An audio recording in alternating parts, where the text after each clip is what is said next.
Hey there, I'm Alex Kidman, and this is a live otter. No, wait, not a live otter.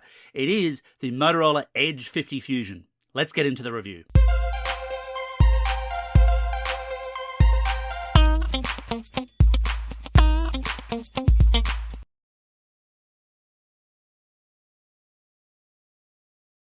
Probably the most contentious part of the Edge 50 Fusion's design is going to be the screen. It's not that it's a small screen or a bad screen, 6.7 inches, 144 hertz capable, 2400 by 1080 pixel resolution, all quite nice, all quite decent, but it's the fact that it's a curved display. And curved displays are one of those love them or loathe them kind of things. I don't mind the look of a curved display, but I do know there are people who either hate the feel of their thumb or fingers going off the side, or they just hate the way that it curves and what that does to the images on it. If you don't like curved screens, I mean, there's not too much I can say to you. This is not necessarily going to be the phone for you.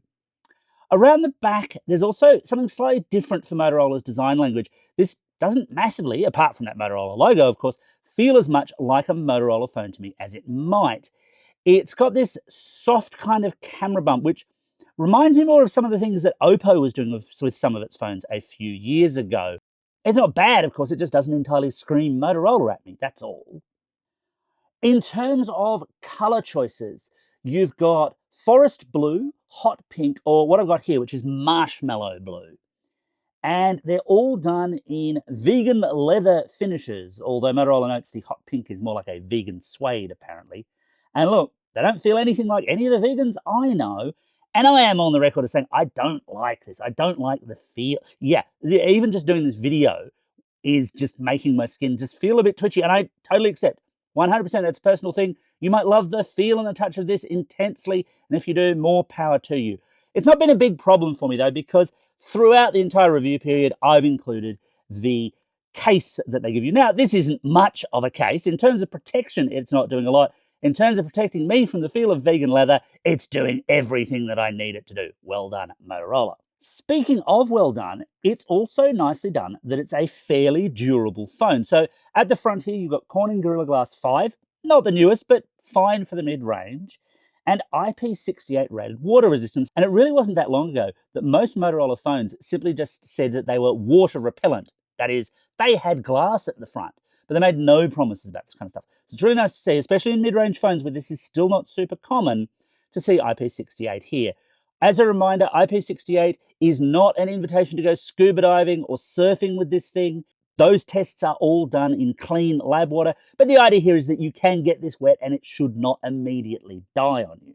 In terms of controls, they all basically sit on the right-hand side. You've got a standard power button and you've got volume controls. That leaves biometric unlocking to a fingerprint reader, with which I've had few problems. It's worked fine for me during my testing, all quite good. The Edge 50 Fusion also supports face unlocking, but as always, that's an insecure method of unlocking your phone. You can't really use it for banking apps or payments or things like that. I'm not a big fan of that level of face unlocking, but honestly, the fingerprint reader on this thing is good enough that it's not really a big problem for me. At the base here, you've got your speaker grill, USB-C, and a single nano SIM card slot, at least for the model sold here in Australia. Now, it is just single SIM, but it is also eSIM capable if that's important to you. My understanding is there are dual SIM and pure single SIM models sold in some international markets. So if you were importing one, good idea to have a look at what they claim the specifications for that are. But the Australian model is single nano SIM plus eSIM. In terms of the camera, at the back of the Motorola Edge 50 Fusion, you find a 50 megapixel primary and 13 megapixel ultra-wide camera, while the hole punch at the front houses a 32 megapixel selfie camera. And look, Motorola's made a really big pitch for this phone's bigger brother, the Edge 50 Pro, as being a serious camera contender at a serious price for a Motorola phone. That's not quite what this phone does. And of course, phone photography quality is far more than just a game of adding up all the megapixels. But my prior experience with Motorola phones on the camera front has generally been one of middling performance. I haven't really found too many that have stood out. And it's therefore surprising, in a nice way, that I really have relatively few complaints about the Motorola Edge 50 Fusion's cameras relative to its price. You're not getting the best camera phone that you can get, because of course you're not. You're only spending $599. But this is pretty good.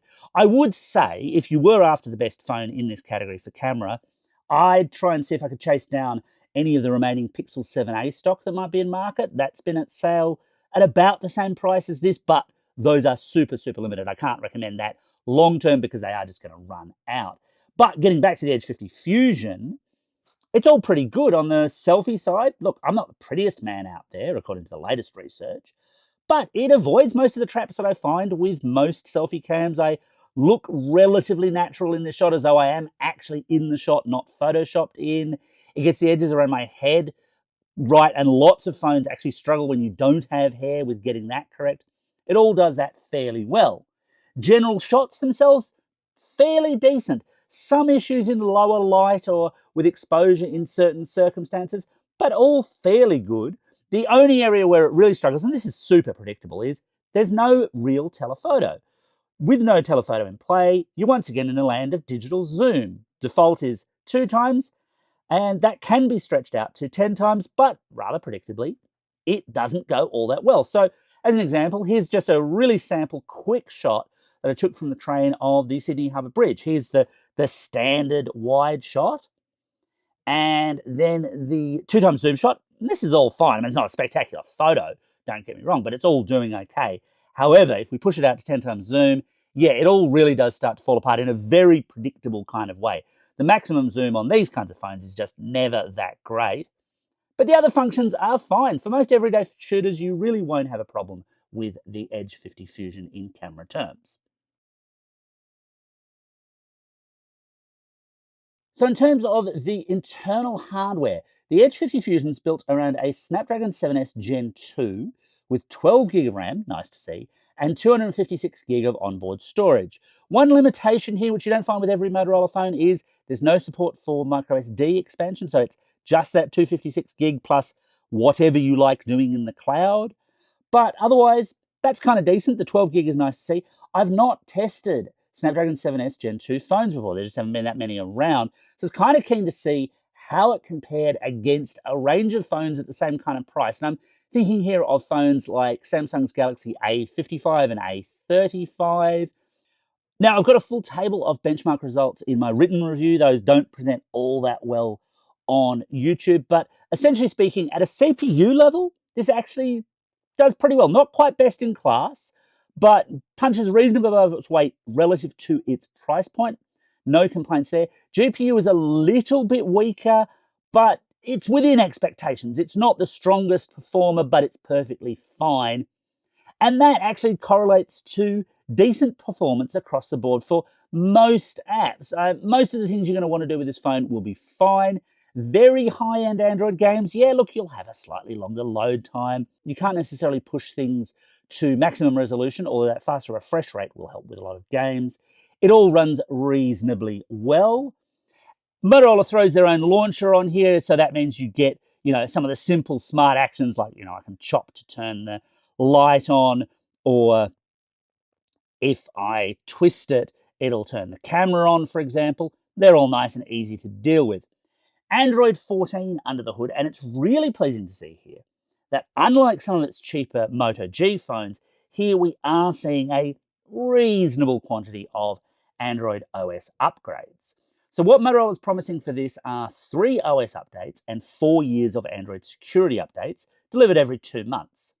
And look, some of its competitors, Samsung's the obvious one, Google too, do go a little further than this, but at least Motorola's in the conversation. At least they're saying, yeah, this is a phone that we feel you can have for 3 to 4 years without particularly worrying about OS or security at all. Probably a little bit longer than that again. I should probably do a video about why I obsess about OS and security updates one of these days, because it's a question that comes up quite a bit.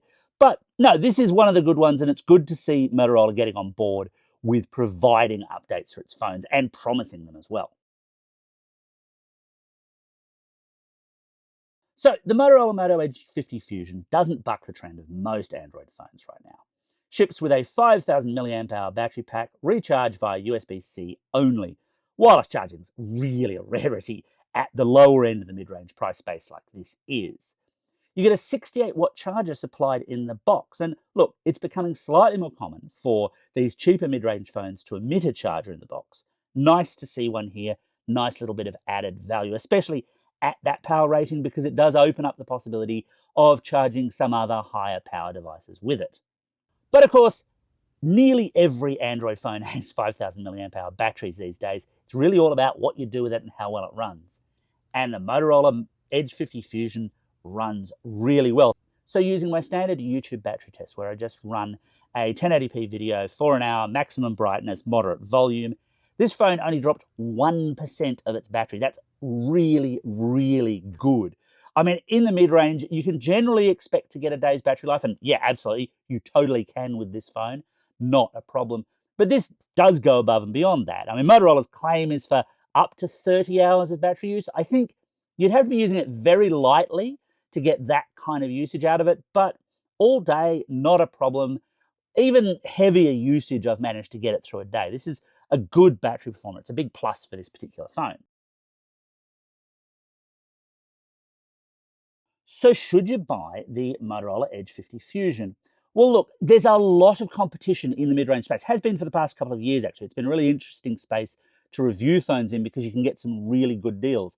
And this does stand out on a couple of levels. The battery life is exceptional. The design, while not everyone will love it because that curved screen is really rather nice overall. I don't like vegan leather. Doesn't mean everyone else doesn't. Maybe I'm just the outlier there. But if you like the curved screen, you're really going to like this. If you don't, there's nothing I can really tell you. Performance could be a little bit stronger. It's not the fastest phone in its category, but it does okay, and it's got that promise of Android OS upgrades to keep it fresh for years to come. There's basically quite a lot to like here. Anyway, that's my take on the Motorola Edge 50 Fusion. Got any thoughts or comments? Hit me up in the comments field below, and as always, please remember to hit like, hit subscribe, and share as wide as you would like to. Thanks for watching.